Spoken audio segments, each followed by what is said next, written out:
भगवान कहते 10 अध्याय 8 श्लोक अहम सर्वस्य प्रभवो मत सर्वे प्रवर्तते इति मत्वा भजते मां बुद्ध भाव समन्विता।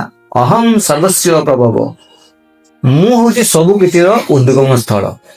प्रभव मान उद्गम स्थल सबु किसी आध्यात्मिक जगत भौतिक जगत ताने सबु किसी से ईश्वर परम कृष्ण सचिदानंद विग्रह अनादि आदि गोविंद सर्व कारण कारण ब्रह्म संगीतर ब्रह्मा जी कहते सृष्टि आदि जीव सर्टिफिकेट दौरान ब्रह्मा जी सबु किसी सृष्टि मूल होते कृष्ण।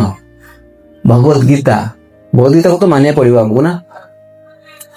अनेक लोग कहे ठीक अच्छे कृष्ण तम भगवान बोली तुमको अरे आम भगवान तम भगवान नुहे समस्त भगवान कृष्ण समस्त भगवान कृष्ण गीतार सर्टिफिकेट कृष्ण कहते भगवान बोली।